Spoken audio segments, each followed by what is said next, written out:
Israel parliament క్నెసెట్ అత్యున్నత పురస్కారమైన speaker of the Knesset మెడల్ను ప్రధాని మోదీకి నెసెట్ స్పీకర్ అమీర్ ఓహనా అందజేశారు. ఈ పతకాన్ని అందుకున్న మొదటి అంతర్జాతీయ నేతగా మోదీ చరిత్ర సృష్టించారు. ఇది వ్యక్తిగత గౌరవం కాదని, రెండు దేశాల మధ్య ఉన్న స్నేహానికి లభించిన గౌరవంగా మోదీ అభివర్ణించారు.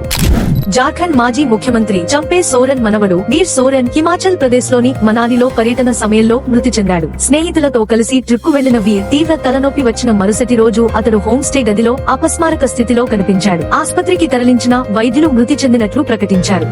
బీహార్లో ఒక పెళ్లి వేడుకలో 18 ఏళ్ల వధువు ఆర్తికుమారిపై ఒక వ్యక్తి కాల్పులు జరిపాడు. ఆమెకు తీవ్రమైన బుల్లెట్ గాయాలు కావడంతో ఆస్పత్రికి తరలించారు. కాల్పులు జరిపిన వ్యక్తి పెళ్లి కుమార్తె పక్కింటి వ్యక్తి దీనబంధుగా పోలీసులు గుర్తించారు. వన్ సైడ్ ప్రేమ వ్యవహారమే కారణమై ఉండొచ్చని పోలీసులు అనుమానిస్తున్నారు.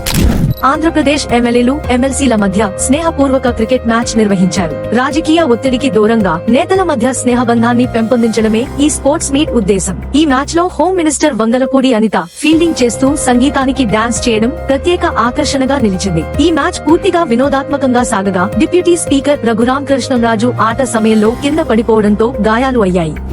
భారతీయ స్టాక్ ఎక్స్చేంజ్ గ్లోబల్ యాక్సెస్ పేరుతో మొబైల్ యాప్ను అధికారికంగా లాంచ్ చేసింది. ఈ యాప్ ద్వారా భారతీయ స్టాక్ మార్కెట్ రిటైల్ ఇన్వెస్టర్లు నేరుగా అమెరికా స్టాక్ మార్కెట్లలోని ఆపిల్, మైక్రోసాఫ్ట్, ఎన్విడియా వంటి కంపెనీల షేర్లలో పెట్టుబడి పెట్టవచ్చు అని NSE 9 CEO వి బాలసుబ్రహ్మణ్యం తెలిపారు.